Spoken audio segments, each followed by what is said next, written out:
last section of Unshakable Spirit, the foreword, the afterword. Japanese newspapers often contain full page advertisements for fortune telling based on one's carved personal seal. When I think how much such advertising must cost, my mind reels.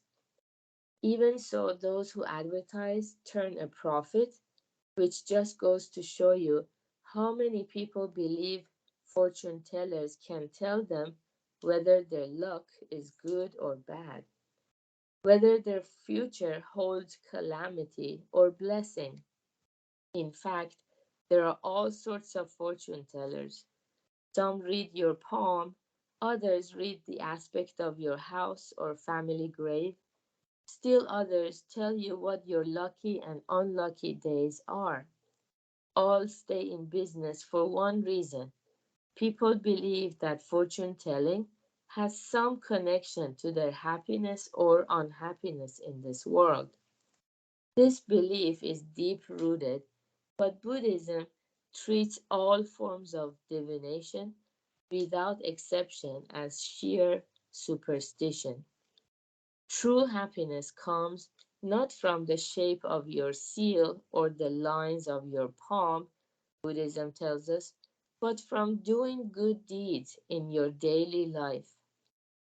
Good deeds yield good results, bad deeds yield bad results, my deeds yield my results. No pumpkin seed ever produced an eggplant. Only seeds that are planted bring results. Sometimes results appear right away, but other times the waiting time may be decades or may even extend into the next lifetime. Whether the process is quick or slow, in the end, every deed bears fruits. The law of cause and effect operates completely independently of our wishes and convenience. To live each day with diligence, believing in this great law, is the way of the Buddhist, the way of the Shinran student. Some of the traits most lacking in people today are diligence and effort. People choose the easy path, just as water flows downhill. They want results without effort, like those who dream of winning big in the lottery. Dogs wag their tails at those who feed them, howl and snap at those who don't. Human nature isn't much different. We have become rather like beasts, perhaps because society puts so much emphasis on schools and intellectual education while ignoring the importance of moral education. A woman once asked an eminent priest about educating her baby and was told, "It's too late." "But he's still a newborn," she protested. "To educate him properly," said the priest, "I needed to start with your mother." The woman was amazed. Time and again, someone took time and effort, chrysanthemum bloom. Even producing a beautiful, fragrant flower cannot be done overnight. Raising a child to become a person of integrity is no easy task. Proper schooling is, of course, important, but what they absorb from parents, and particularly from parents' unspoken attitudes, is far more important in building character. How a child turns out depends on its parents' actions. There is an old saying, old English saying, "The hand that rocks the cradle is the hand that rules the world."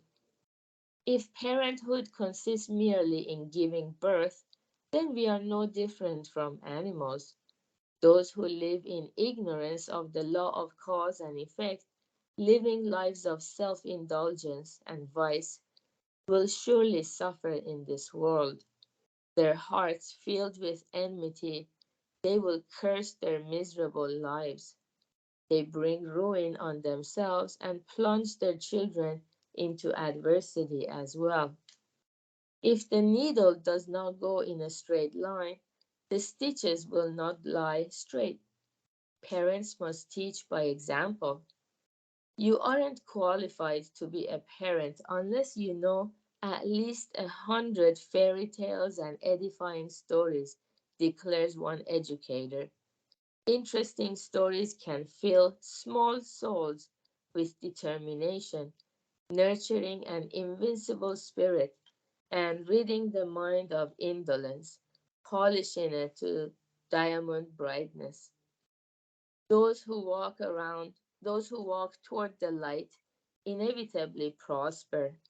Those who run into the darkness inevitably come to ruin. I have endeavored to press on step by step into the light, accompanied by others who share ties with Buddhism. It would make me very happy if the stories in this book prove useful to readers. Kentetsu Takamori. Very good. So this was the last part of this book. So from tomorrow, we're going to start a new book. And yeah, I think it was very self explanatory about the importance of understanding the law of cause and effect. If we look back at our lives, don't we feel we became more and more proactive the more we listened to the Dharma and learned about the law of cause and effect? So, if we can share that with our loved ones, more and more people realize their happiness is in their own hands. They stop waiting for happiness to come so we can all enjoy beautiful communities that we build together. So, let's do our best to share the law of cause and effect. And good job for being here to practice the law of cause and effect together through this recitation meditation. Today is Sunday. We have our advanced members class at 10:30 Pacific time and Hattori Sensei session at 6 p.m. Pacific time. And have a wonderful Sunday, everyone. Bye.